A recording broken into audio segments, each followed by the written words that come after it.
Hey, how's it going, everybody? Sean here for another edition of Sean Solo, and today I want to talk about the recent news, or the recent rumors, really, but it's pretty much been all but confirmed, about incremental generational upgrades to consoles. It's kind of unprecedented. It's never happened before.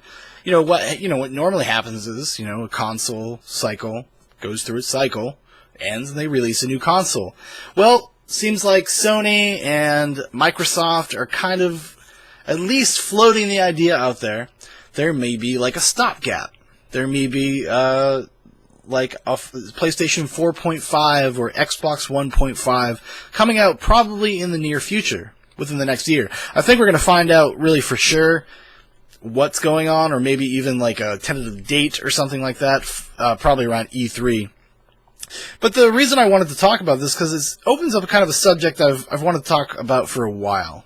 I've had this on my mind since I bought my PlayStation 4. I've had a little bit of buyer's remorse about it. And the reason I've had a little bit of buyer's remorse about it is because like PCs have leaped ahead so far ahead so fast in the past like 2.5, 3 years since these new consoles came out. They have left consoles completely in the dust. I've had my computer since around like 2011 or so, early 2011, so about, almost 5.5 years. And it's only been in the past like year and a half, maybe 2 at the most, that I was not able to like play newer, kind of AAA games on my desktop. Because since then I may not have been able to play games at max settings, but I can usually always play them. And the reason for that is mostly because things were modulated and kind of built for consoles, and they were ported over to PC. But now with the newer consoles, things have become so ubiquitous in terms of development kits and stuff like that. What they're able to do, what they can and can't do, the ease of creation on these platforms, that like things can be modulated for PCs now in a way that they never were really before. Famously we would see like, stories would come out about Watch Dogs and about even The Witcher 3, about how, when they first showed them on like their first showcases at E3 they were on PCs with ultra high graphics, and then when they actually came out, there was a little bit of a downgrade because the downgrade was there to match consoles. They want these things on consoles because there's more and more people are PC gaming every year, but still consoles are still kind of king of the gaming world. There's still more consoles, that people play games on than there are PCs that people play games on. At least that's, in terms of what I've seen and what I hear and people talk about, that's definitely a thing. But I've had buyer's remorse because of that, because I've watched consoles just get blown away into the dust, having a hard time keeping up. A myriad of problems. There's not a lot of, I'm starting to see things with games where, like, that should not, like, have, like, things like frame rate issues and, clipping, all that kind of shit. We're kind of, like, almost dealing with kind of, like, these things that almost shouldn't exist anymore, but we're still dealing with them in a kind of a big, bad way. And consoles are not... They're almost just not up to snuff. They're not able to handle that extra push, right? The Firewatch recently came out. That game runs like garbage on consoles. Like, if that game required you to do anything specific or have any type of fine movement or, any type of Twitch gameplay, it would be unplayable. Same thing, Broforce, another game I actually reviewed not too long ago. Same problem. Frame rate drips from a fucking 2D side-scroller. And you don't have those problems on PC, because they have the extra RAM, and they're able to just more processing power, et cetera, depending on your rig and your setup. The thing is, though, like, PC's not super difficult or that expensive to build anymore. So you could probably spend $1,000 and build a really badass PC. Spend another couple $100 and you got something you won't have to really worry about for at least another 4 or 5 years. Which is crazy, honestly. Like, just thinking back when I bought this PC, the PC that I'm using right now, my desktop, like, I spent like $1,100 and it lasted me about 5 or 6 years. It lasted me kind of a long console cycle, if you will. if you want to look at it from that perspective in terms of gaming. And I haven't updated it. The only thing I've ever put into this, I put more RAM into it because I needed to edit HD video back when we were doing, the Natural Gamers first started, and we were doing like more formal / informal stuff. And I needed green screen, and I was using my Canon Rebel to film stuff. So, but yeah, so I've had buyer's remorse, like I said, and it was just like, why the fuck do I want a console? Like, everything comes out on everything now. PC seems like the only place you don't really get left out in the dust. Save a few things, right? Save for like Bloodborne and Uncharted 4 that's coming out. Like, those are going to be Sony exclusives. Sony put up the money so that they would only be on those. And I did a video about console exclusivity if you want to go check that out like a few months ago, or a month or so ago, where I kind of get more into my feelings about that and how much I just don't like it. I do not like console exclusivity. But Microsoft, because they're so tied in with PC, a lot of their stuff, and they're even kind of coming out and saying now, like, anything you can play on Xbox One, you will probably be able to play on Windows 10 at some point. Their first one is Quantum Break, which is supposed to be an exclusive, but is coming to Windows 10, day and date. So there we are. So that's kind of where we're going to in the future. And they're even saying things like, when it comes to network stuff, like playing games online live, it's going to be ubiquitous soon. We're going to, you're going to be able to own a PlayStation 4, a PC, and Xbox One, and you're all going to be able to play with each other, which, in my opinion, is awesome. That's fantastic. That's the way it should be. Just because, it almost doesn't make sense from a corporate standpoint because they want to, protect their interest. They want people to have experiences on their consoles or whatever. But I think they're kind of just seeing the writing on the wall in terms of their machines not being powerful enough to just attract people on that standpoint. It's not about really graphics anymore. More it's about experience and where your friends are. So it's a cool thing, if they just open the doors to that totally, and we could just all play together. But it's just, like I said, it goes back to that whole thing, the writing's on the wall. These machines are not popular, or not popular, and not powerful enough for what they want to do. And it's games are kind of held back by limitations of consoles. So it seems like they're going to be doing some type of, like I said, stopgap. Like they're going to be implementing almost like the new 3DS. The new 3DS. There's the 3DS that came out years ago, and then last year they came out with the new 3DS, which was more powerful than the 3DS, and you could play old 3DS games, but there was going to be games that you can only play on the new 3DS or designed for it. Xenoblade Chronicles, I believe, I think it's Xenoblade Chronicles, right? That's what it's called? It's a good game. Xenoblade Chronicles. That was kind of their big one. They just came out with a Hyrule Warriors game that is playable on both, but is almost unplayable on the regular 3DS. If you don't play it on the new 3DS, you're going to have a kind of a terrible experience, from what I understand. But the thing that happened there with the 3DS and the new 3DS is that you're splitting a consumer base, right? Kind of arbitrarily, because you're not saying, this is a new console or this is a new handheld or whatever. This is optional, in quotes, right? Because I imagine, though, when they do, a PlayStation 4.5 or the Xbox 1.5, that it's, I guess, elevate the experience or what's possible on the with their games. But I'd be really surprised if they just, kind of wiped the slate clean and said, well, all you people that bought PlayStation 4s and Xbox Ones, you're left out in the dust. We're going to make games exclusively for this higher-end model.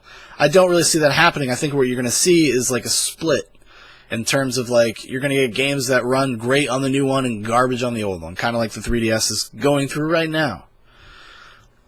So, to me, that's a negative. Honestly, it's kind of you guys just going to have to figure out how to work within your limitations and what you have and just ride it out. Because people, even up to this past winter, in November or December, millions of more consoles were sold. People are still buying these consoles. Games are only kind of just starting coming out with any real frequency. Good games, the big games, the games we've been talking about for years and been hearing about for years. They're only now just starting to come out. So it's still a new thing for a lot of people. I mean, I've only had mine it'll be going on 2 years. I've had my PS4. And I like my PS4. I definitely do. But, like, when I sit and think about it and think about really just because the amount of money I spent when I initially bought it, and then over time I've bought it with accessories and fucking video games and all this stuff, like, I could have totally just bought a PC. I could have, or built a PC, and then, this year I could buy a new graphics card. And, like, that would be my upgrade, but it wouldn't cost me another $400 or $500. Like, to me, it's not anti-consumer. I think it's definitely wrong-headed, in my opinion. Some people are saying, like, the PS4, well, it's not really going to be new. It's just going to allow, like, 4K resolution. So what? Like, are people really, are the vast majority of people, like, really clamoring for 4K? Don't get me wrong. Like, when I bought a new TV last year, I looked at 4K. I thought about it for sure. I decided to go size over fidelity, but, like, I would like a 4K TV and stuff, but I don't think the average person really is in a rush to it. There's, obviously your tech heads and your nerds and your, like, early adopter people that want all that stuff and want to have the 4K resolution, and it means so much to them. It's in the same way, like, there's still people will still complain about, like, the fidelity of Blu-ray over HD streaming. And, like, it's a bugaboo for them. It's a hang-up. That's why they keep buying Blu-rays. I mean, I buy Blu-rays because I really like supplements, but it's really not for fidelity. Like, to me, in my human eye, like, the fidelity that matters has already happened. Like, it's not gonna sway me one way or the other because there's a few more pixels on the fucking screen. Like, I've already, like, I don't need it to be more detailed than it is. Like, going from VHS to DVD to Blu-ray, like, I don't really know what the point is to go beyond that, honestly. Honestly. Because, HD's had its, like, kind of, I don't know. It was not the smoothest of transitions. And now we're all kind of getting used to it, but there was a time before they really knew how to, like, make things for HD and make them look good.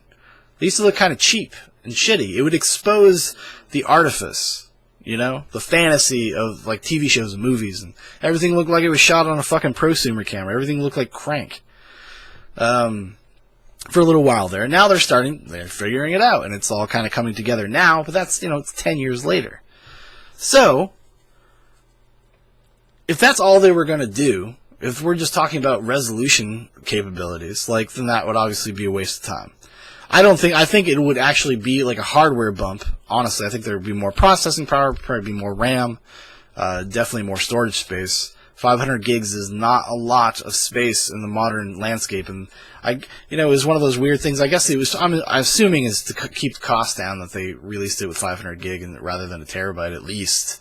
I mean, these games, if you get AAA games are anywhere from like 35 to 60 gigs, and that's not including whatever updates and patches come out and DLC. I mean, I had to get rid of Battlefield 4. Battlefield 4 with all of its updates, patches, and expansions, or the DLC maps and stuff, was like almost 80 gigs. Almost 80 gigs. It's almost a fifth of your storage space. And it was one game. One game. So you're always constantly having to swap games in and out, and because I have a pretty expansive digital library, because much to their credit, the consoles kind of are finally catching up with this idea of like, hey, we can sell digital games cheap. People like sales. People buy shit when it's even marginally cheaper. You give me something for 25% off, I'll probably buy it. Probably will. But anyways, that's kind of a different side discussion there. That's a sidebar. But yeah, it's kind of frustrating to me just because when I think about, in broader, like I said, like, oh god, I just should have built a computer. All the different uses computers have. And especially nowadays with like HDMI and all that stuff, I could just directly hook it up to my TV. And if I want to play video games, stick Steam on in big picture mode, and away I would go. It would be very similar to that, like our console experience. I mean, there are benefits to consoles, obviously, in terms of just, like, it is easier to use. There are less, like, hiccups and problems, just in general, There's a myriad of things that can go wrong with PCs, especially when you're in there, when you're playing games and you're changing settings and resolutions and blah, blah, blah all the time. Like, something could get fucked up. But so consoles kind of alleviate that. I mean, even myself, with PlayStation 4, like, I would not really stream if it wasn't for PlayStation 4. And it's not because I even can't. It's because I don't want to deal with the hassle of having to figure out the software. I mean, I've done it. I've putzed around with it here and there, and I figured it out. It's not like it's hard. But what's easier, pressing a button? Or starting up a program, making sure all your windows are correct, make sure all the resolution's there, making sure like you are actually streaming when you're streaming. Like, to me, it was just like they did a good thing in the sense that they simplified all that stuff. And I think for general gamers or people that play video games, like, that's really what we're talking about here. Your more general, broad audience, like, they want the simplicity. They don't want to know the nuts and bolts of stuff. They don't care. So whatever experience offers you like the easiest experience, whatever device gives you the easy experience, it's probably the one you're going to go with. That and marketing. Because I don't really know if there's really that big of a difference between Xbox One and PlayStation 4, but PlayStation 4 has definitely dominated the market in a pretty significant way. So anything they do, like, especially when we're talking like the online gaming and opening the doors for cross-platform stuff, if Sony does that, like, I think it would help them a little bit, but it really would just help Microsoft off more than anybody, honestly. But going beyond that, it creates doing something like this kind of creates a divide in your player base, because there's going to be people that buy it, and then there's going to be a lot of people that don't, because why the fuck would they? Especially if you're just a casual, general gamer. Like, you don't care about the resolution. You might not even care about, like, the hardware bump. Unless it's, like, significantly cheaper, or it's something that it's, like, an add-on that you can plug in. Like, if they come up with something that's, like, an external piece that you, or put onto your PlayStation, or something, the plug-and-play thing, like, then maybe people would do it if it had, like, a $200 price point. But I feel like they're just going to sell us a new console and just not call it PlayStation 5. Because they want to do it in the middle of a console cycle. And they don't want it to be too short. Because like I said, people are still buying these things. People are still just getting these things brand new. People of all ages. The player base is growing. So to me, it's like, that's like shooting yourself in the foot to a certain degree, because you're going to split the player base, and then if you make games exclusively for the newer one, they're not going to sell very well, and if you do make it so they're like kind of cross mid-generation thing, then you're going to have them play a lot better on this one, and then probably pretty shitty on the other one. They're having a hard enough time optimizing games that are coming out now that are designed for these fucking systems. So I don't want, like, developer attention split between the stopgap and the start. Like, I don't want that. Like, sounds like a negative to me. Like, I can't find a way to, like, I don't even see, like, a silver lining, really, honestly. I feel like they should just ride it out. Like, what do they got? Like, another 2, maybe 3 years max in this console cycle? Just ride it out. Ride it out, and then just come out with PlayStation 5 or whatever it is they end up doing. Which I don't know. I mean, I have a feeling the next console thing is not going to be the same. It can't be the same. Like, it's going to have to be more like a Steam box or something like that. That's probably more the future, honestly. You need something that's going to be able to keep up with the PC, unless PC kind of stalls out again. Which it kind of seems like it has. Like, it seems, I feel like, in terms of, like, the public market and what gets sold to us, it is totally spurred on by, like, third-party developers and stuff like that. Like, I feel like the necessary, like, power required to, like, run, like, VR has actually kind of propelled PC into becoming more powerful, and people figuring out how to make these make PCs like just more of a powerhouse. In my opinion, that's totally propelled that. But it might stall out a little bit. But then it might not, because you don't know what's going to happen with VR. And yeah, so I guess like that. I mean, I know I was kind of rambling. I was a little bit all over the place. I realize that. I understand that. But like to me, just like I said, like the basic like foundation of what I'm saying here is that like it creates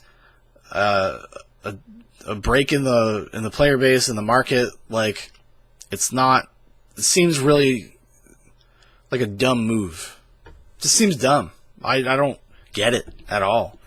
And as a consumer, I don't get being excited about it either. Especially because not only do they do that, but they're starting to roll out their VR stuff on the console side too. Like PlayStation just announced $400 for that headset, $500 if you want to get it with Move controllers and a game and a camera. So, are people going to be willing to like double dip on a console? It's an interesting question. I mean, if you were able to like upgrade your consoles in the same way that you could upgrade your PCs, maybe that would be one thing. I think they would have to make it way simpler, even though it's already like plug and play as it is. I think they would still have to make it simpler. They would have to make it like a safer thing, so you don't fuck up your console. Because whenever you upgrade your PC, you always run the risk of fucking something up. Especially myself, like I look in there and like I know what things are, but I don't really know like what happened, like what I would have to do to break it, like so I could very easily accidentally fuck something up. Or if especially certain parts don't work with certain other parts, like you have to actually research stuff. You kind of have to know what you're doing. So like if consoles were going to do that, maybe it would be a different story. Like you could buy things piecemeal and upgrade it slowly over time. Which, like I said, I think is probably what's going to be the future. I feel like you're basically, these console makers, like PlayStation and Xbox, specifically them, not Nintendo. Nintendo's just going to do its own thing, and Nintendo's probably going to end up going the way of Sega at some point and become a third-party developer, because the Wii U just did not light the world on fire, and they've already kind of abandoned it. So, but Nintendo just doesn't, they don't have the infrastructure, they don't have that kind of vision. That's not what they want to do, which more power to them. They do their own thing. But I think you're going to get more like PC stuff, basically. I think PlayStation 5 and Xbox 2 or whatever the fuck it's going to be called, Xbox Genesis, whatever. I think it's going to be more like, they're going to be more like PCs, honestly.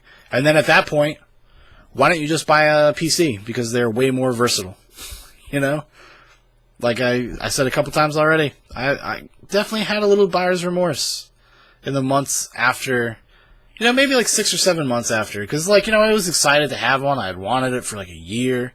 I was dying to have a PlayStation 4. I had almost bought one, like irresponsibly bought one, like dozens of times. I'd walk into a store and be like, okay, well, I got the money. I would be totally broke, but I could totally buy this right now. I had to stop myself. So when I finally had the money, like in a safe way, in a way that was not going to break my bank or fuck me over or anything like that, I bought one. And I went hog wild and I bought a bunch of games and accessories and all that stuff. And then it was, not now, well, also now, but like then 9 months later, I was thinking about it, I'm like, why the fuck did I just like upgrade my PC? Like I can kind of pretty much play all these games. There is one upside, though, to consoles, and something I have come to really appreciate is my family owns them all now. My brothers do. One of my brothers lives in the Midwest. He's in the military, and then my other brother lives like a few miles away. But we don't see each other very much. And we're all busy. We're doing our own lives. He's in college, so it's cool. Like we hang out all the time because of that, and we wouldn't. And the reason why we do is because the PlayStation 4 makes that really easy and simple, and it's like somebody like my brother Dan, who's not like a stupid person or anything like that, but like, I don't know if he would have the patience to like really figure out. It would be like more stress than it's worth, I guess. Because now he can just hit a button and he's ready to go. So in defense of consoles, there is that in terms of connectivity and playing with other people. The waters are a little bit murkier on PC. Not saying it's actually difficult, but I think there's just a perception of difficulty that maybe is kind of not fair, honestly. But yeah, so that's kind of my little spiel on that. I know it was kind of unfocused. I kind of went all over the place, but because it's something I'm still kind of mulling over in my head, I would say, honestly, like I said, the foundation of my argument, I think it's a bad idea. I think it's It doesn't make sense to me. I don't even know why they would be thinking about this, or what in the marketplace tells them this is a good idea, that people would be into this. And then I think really at the end of the day, the only people that are getting fucked are us, or the people that buy these consoles. And it kind of makes you never want to be an early adopter, because they're just going to keep doing shit like this. You know? That's why, like, I am kind of excited about VR, but at the same time, I know I should probably just wait until next cycle, until next time around, until it's, like, perfected. Because you know those headsets are going to be like, this is generation 1. Basically. It's like buying an iPhone 1 or the first Android phones and stuff like that. You know, so, and also they have not proven that it would be a viable gaming device for more than like a novelty, or like play a couple times and then never use again. Pretty much just like every peripheral ever to come out, ever. They have a very hard time justifying themselves. But I think I'm going to do another video about that probably right after this. So we're going to talk about VR later. At another date. Maybe today, maybe tomorrow. I don't know. But anyways, yeah, so that's my opinion on mid-cycle upgrades of consoles. I think it's a bad idea. Alright, everybody, I'm Sean, and I will talk to you next time I got something to talk about.